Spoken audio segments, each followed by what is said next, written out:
Welcome into Sports Memo's betting podcast for Monday, February 17th. Opening line report style with Teddy Covers. Teddy, welcome to the pod. How are you?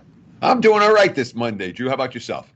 I'm doing good, man. We got XFL, we got NBA we're going to look at, NBA All-Star Game. So, guys, this will be a quick podcast. Keep this time slot going. Teddy, the people are loving it. So, we got to keep this rolling, man. Yeah, I mean, look, today's not a day where there's anything going on in the NBA. So we're not going to waste anyone's time. That said, there's a bunch of stuff that's worthy of talking about. Let's do a quick pod and keep the slot going and give people the info that they're looking for here on a Monday morning, dude. Okay, so we'll look at XFL. We'll look at NBA kind of buy or sell teams, a little stock watch here in the NBA. But first off, do want to get your opinion on the All-Star weekend overall. We had the dunk contest, 3-point skills, the All-Star game, which I didn't, intensely watch the whole game, but I did tune in. It looked pretty good, Teddy. Pretty impressed. The best NBA All-Star game I've seen in quite some time. So what are your overall thoughts of the weekend, man? Well, yeah, there was some defensive intensity in the fourth quarter of the All-Star game. That's what I noticed. Exactly. Although it still went over the total, which, those are not games I want to be playing unders. Yeah.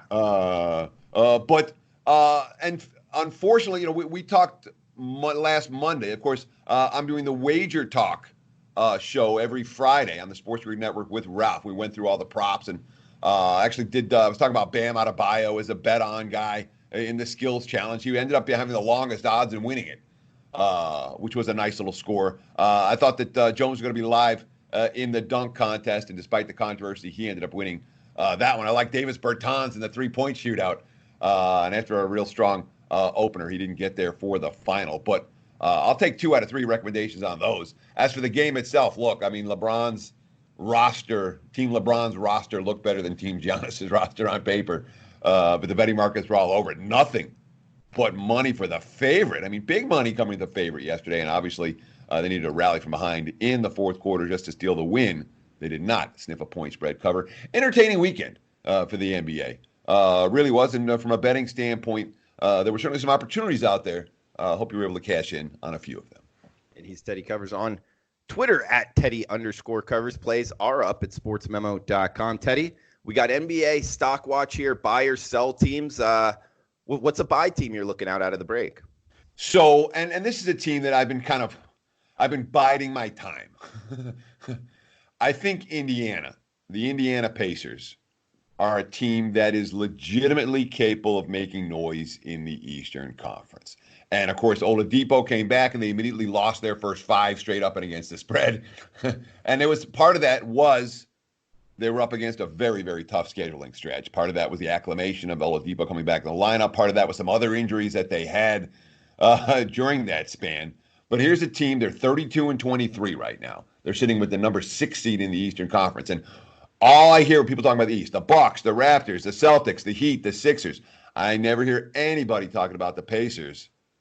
And Indiana needs to be talked about. This team is certainly capable of hanging with the elites, as we saw them knocking off Milwaukee before the break, and beating up on the bad teams.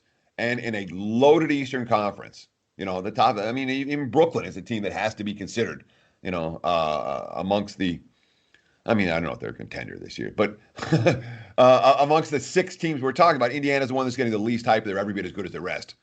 They really are. I mean, maybe not as good as the Bucks.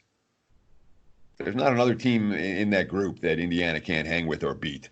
So I look at the Pacers very much as a stock watch. I think you get a chance to buy low on Indiana right here. When you're talking about selling high, and this one's not easy, but those are usually the best. What's that? Those are usually the best. The ones that are tough. Where how is this not going to be a buy on? But they're selling high here, Teddy. Well, I've got issues with both the Rockets and the Thunder, but I think I'm going to highlight the Thunder. Here. Okay. OKC's 21-5 on the highway against the spread this season. 21-5, and for as good as they are, for as good as they've been, I don't think there's any question this team's overachieved. And when you look at their schedule down the stretch, OKC is going to be up against it a little bit. And I can only see them going down in the standings. So a team that's been the best point spread team in the NBA in OKC, I don't see that continuing moving forward. I think they'll be lucky to go 50% ATS the rest of the way. And frankly, and there may be some good value betting against Oklahoma City. Now the teams have seen what they do and have a chance to defend against it and get a game plan against it. So I give the Thunder a ton of credit for being where they are right now. When you talk about a team primed for a second half fall, OKC's at or near the top of my list. So Teddy, yeah, we got buy on Indiana, sell on OKC out the break, huh? Correct. That's Nice. absolutely my my gut reaction. And we'll see how well we implement that strategy. I always talk about strategies and then implementing them doesn't always work easily. Like, I can't use them in this spot, or I can't bet against them in this spot. And I need to do a better job at just riding the streaks. That's something that I'm really trying to work here. Here's a team I want to buy, and let's just bet on this team every game. And here's a team I want to sell. Let's bet against this team every game. So that's my goal. And when you talk about like handicapping 101 question here, Teddy, do you think it's more of a mistake to have that philosophy? Let's just say OKC sell. And you talked about how hard it is. All the sports bettors out there know what you're talking about. Anybody that's invested in the stock market knows what you're talking about in terms of something is really good, like you said, 21-5, a very talented team, and you're actually going to look to fade them. And overall, it's a philosophy that can work. But Sure. In situations like you're talking about where the night of the game comes and the number you don't like it and you don't bet it and it still cashes, does that hurt more, or does following what your strategy is and then it not working hurt more? Which one would you rather be? Which side of the fence would you rather be on in terms of making mistakes in sports betting? Well, you're always laying 11 to win 10. So anytime you make a mistake with a bet, it's going to cost you 11. When you make a mistake with a pass, it's going to cost you 10. Does that make sense? It makes sense. And that's a very wise answer. All that said, when you see these teams, you say there's value on this team. There's value on this team right now. Or there's value to bet against this team. And this team is clearly overvalued right now. I like to take a longer approach. I say, I'm going to fade this team the next 5. I'm going to fade this team the next 10. I'm going to back this team. And then if I lose 2 in a row in that strategy, then you reevaluate. But until you lose 2 in a row, you're like, this team, there's a reason to think that this team is about to get better or that this team is undervalued in the marketplace. And so help me, the best strategy and the most profitable strategy for me from a personal betting standpoint has been, hey, I'm riding this team right now. And when they start to lose, then I'll stop riding them. As opposed to talking yourself in and out of any given game. Does that make sense? It makes total sense. And I 100% agree with you. That's the best strategy I've had as well. Fading a team and keep fading them, buy on them, keep buying on, and both totals, Teddy. I don't know if you think like an over team, you got them pinned as an over team, bam, hit. Keep riding that. Yeah. Or an under team. It's not only size, right? Yeah, totally. I don't mean to cut you off, but I'm just agreeing with you wholeheartedly. Yes. The answer is yes. That is where the markets are at their most vulnerable, or at one of their most vulnerable. When you find a team, again, their season-long numbers are here, but right now they're playing over here. Or their season-long numbers are here, but right now they're playing over here. Or they've been playing their season-long numbers, say the pace should be, the total should be here, but right now they're playing faster. Or they're playing more contact and they're getting to the free throw line. It doesn't necessarily have to be faster, but a more physical style of somehow. That makes perfect sense, Drew. And as a strategy, it's something that we really try to implement. Not always easy to do, but that's the goal.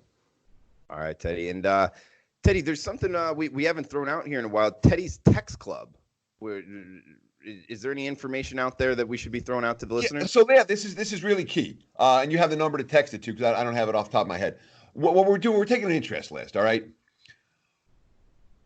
I really want to change up the way I've been doing things as a handicapper for next football season. I want to be able to give people what I'm betting when I bet it.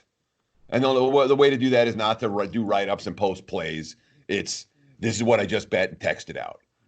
So we're just putting together an interest list. If you're interested, if you might be interested in that type of a service. And of course, you'll end up with more plays that way because what I end up posting for the clients isn't everything that I bet because the lines move and the markets change. And this will give me the opportunity to give people everything that I bet when I bet it. I think it's the future, perhaps, of the pick selling industry. But we're putting an interest list together. We're going to try. I mean, it's a type of thing we're going to try. It's going to be relatively cheaply priced.